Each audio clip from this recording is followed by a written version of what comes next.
पिछले कुछ सालों से लगातार ये रिपोर्ट्स निकल कर आ रही हैं कि भारत अमेरिका के साथ 30 MQ-9B आर्म ड्रोन्स की एक डील साइन करने वाला है। 30 MQ-9B ड्रोन्स के लिए अमेरिका भारत से $3 बिलियन की डिमांड कर रहा था, जो कि इंडियन करेंसी में तकरीबन 24,000 करोड़ रुपए के आसपास बनते हैं, यानी एक ड्रोन 800 करोड़ रुपए का।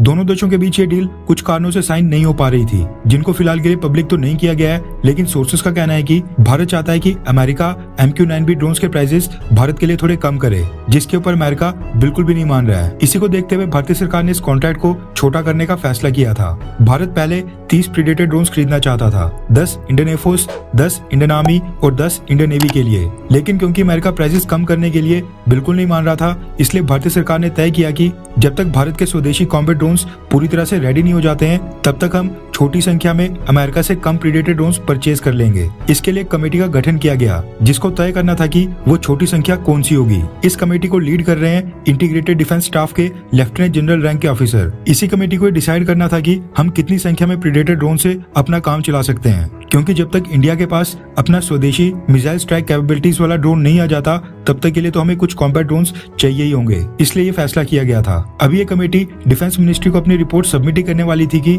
MQ-9B प्रीडेटर ड्रोन्स को मैन्युफैक्चर करने वाली जनरल एटॉमिक्स ने भारत को ट्रांसफर ऑफ टेक्नोलॉजी का एक बहुत ही बड़ा ऑफर दे दिया है। रेफरेंस के लिए आपकी स्क्रीन के ऊपर इंडियन डिफेंस रिसर्च के आर्टिकल का स्क्रीनशॉट है, जिसके मुताबिक जनरल एटॉमिक्स ने अपने MQ-9B ड्रोन्स की कुछ नीश टेक्नोलॉजी भारत को ट्रांसफर करने का ऑफर दिया है, जो उन्होंने नाटो समेत दुनिया के किसी भी देश को नहीं दिया है। रिपोर्ट्स के मुताबिक जनरल एटॉमिक्स का कहना है कि अगर भारत उनसे 30 ड्रोन्स परचेज करता है, तो वो भारत के लिए ये स्पेशल जेस्चर दिखाने के लिए पूरी तरह से रेडी हैं, लेकिन भारत को उनसे 30 के 30 ड्रोन्स परचेज करने होंगे।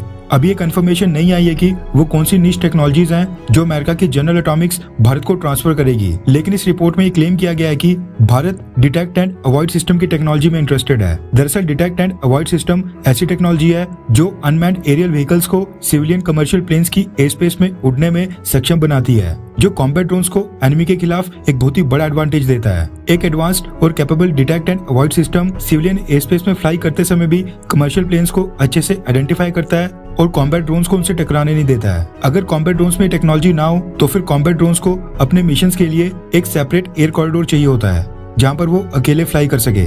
ये टेक्नोलॉजी माना जा रहा है कि भारत के पास अभी तक नहीं है, और जनरल एटॉमिक्स भारत को ये दे सकती है, जिसको फिर हम अपने फ्यूचर ड्रोन्स में इंटीग्रेट करेंगे। इसके अलावा ये भी कहा जा रहा है कि भारत जनरल एटॉमिक्स से लिंक्स मल्टी मोड रडार भी मांग सकता है, जिसमें ऐसे सिस्टम्स इंटीग्रेटेड हैं जिनकी मदद से ड्रोन्स किसी भी क्लाइमेटिक कंडीशन जैसे कि क्लाउडी, रेनी, डस्टी, स्मोकी या फिर फॉगी क्यों ना हो, ड्रोन्स ग्राउंड टारगेट्स की हाई रेजोल्यूशन इमेजेस लेने में सक्षम होते हैं। जनरल एटॉमिक्स भारत को ये भी दे सकती है। खैर, जैसे जैसे अनमैन्ड एरियल व्हीकल्स और भी ज्यादा एडवांस्ड होते जा रहे हैं, बदलते समय के साथ इनकी कॉम्बैट कैपेबिलिटीज और भी बढ़ रही हैं और इनमें नए नए हथियार इंटीग्रेट किए जा रहे हैं। इसको देखकर ये डिबेट काफी तेज हो गई है कि बैटलफील्ड में कौन ज्यादा लीथल साबित हो सकता है, ड्रोन्स या फिर फाइटर जेट्स। वैसे ड्रोन्स के भी कई सारे फायदे हैं, और हाल ही में जो भी स्मॉल स्केल वॉर्स हुए हैं, उनमें हमने देखा है कि मिसाइल स्ट्राइक कैपेबिलिटीज वाले आर्म ड्रोन्स ने बहुत ही अच्छा परफॉर्म किया है। लेकिन आपको क्या लगता है कि युद्ध में कौन ज्यादा कारगर साबित होगा, या फिर भारत को पहले किसकी डील करनी चाहिए, फाइटर जेट्स की